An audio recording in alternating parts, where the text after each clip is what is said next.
Toys. They have a bigger impact on your child's future than you may know. They may not only be a source of fun, they may also be an integral part of their gender development.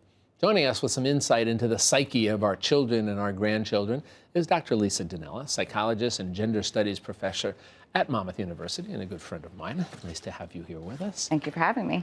Let's start off with that bigger picture, because a lot of folks might say, okay, toys, well, we know they serve some roles, but why would they have an impact on gender development?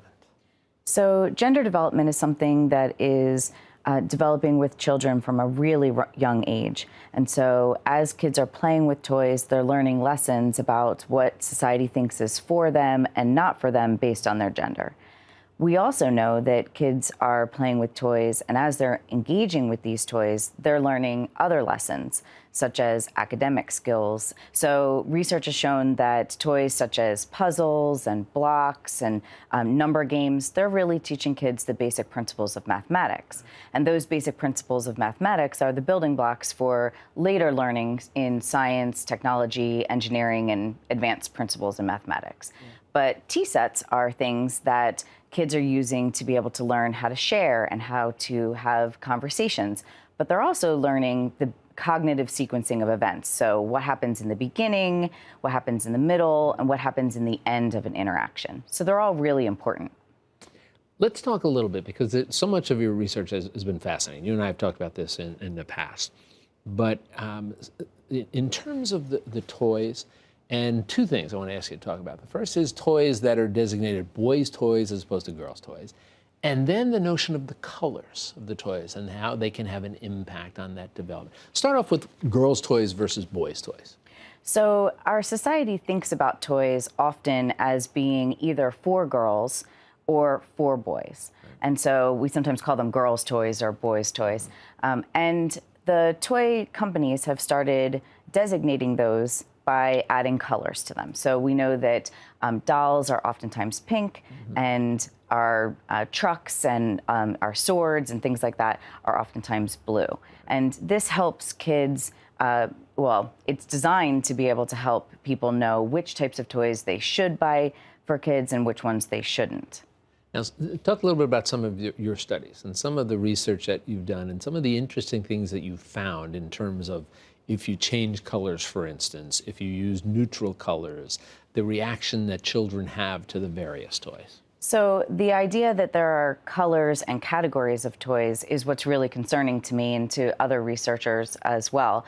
So my colleagues and I really wanted to see whether the color of the toy impacts children's interest in the toys.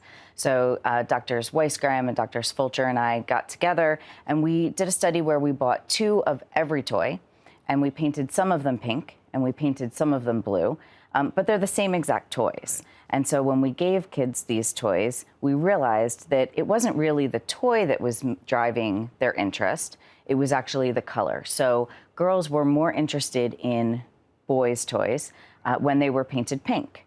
And so we know that their interest was being impacted by these subtle labels, these little cues about the toy. It really wasn't about, did they have fun playing with this toy? It was really about, should I play with this toy or should I not? So the girl would have as much fun playing with the trucks, the big monster trucks, if it was painted pink. Pink. It's exactly what we found. Were you surprised at finding those things? I think we kind of had a hunch that that's what was going to happen. We saw the same was true for boys. It didn't happen to the level that it happened for girls, but we were surprised by how much it impacted kids' interest. And that's actually concerning to us, because what we're realizing is we're using colors in a way that's changing kids' behaviors. And remember, I said before that every toy teaches a skill. And so if kids are only playing with half of the toys based on their color, they're not learning the skills that the other toys that are painted the color that isn't for their gender. And we want kids to learn all of the lessons, right? Every parent wants their child to be able to have a broad variety of skills, to be able to have academic skills that are diverse, and we want them to have fun, right? And so if they're only playing with half the toys, then they're only having half the fun. What did you find when you had the toys painted a neutral color? So no pinks, no blues, just sort of whatever, white, cream, whatever it's going to be. So we took all of our toys and we painted them white with the goal of removing that labeling or that rule that the toy should be or shouldn't be for them. And when we laid them all out and we said, you can play with anything that you want, that each child got a chance to be able to play with any toy that they wanted individually without anyone really watching them, we saw that kids chose the neutral toys. They chose a different set of toys than they had told us previously. Because we had said to them before we started, what types of toys do you want to play with?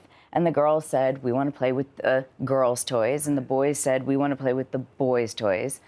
But when we reduced that rule for them, they actually explored in a much more interesting, much broader and they weren't way. limited by the limitations we'd imposed upon them in some way. It's fascinating research and it really important research, and I think helpful research for all of us. And you and I could talk for hours about this, but we're kind of limited here. But we'll have you come back and talk some more down the road. Sounds great. Lisa, Thanks for having me. Thank you for spending some time with us. You be well.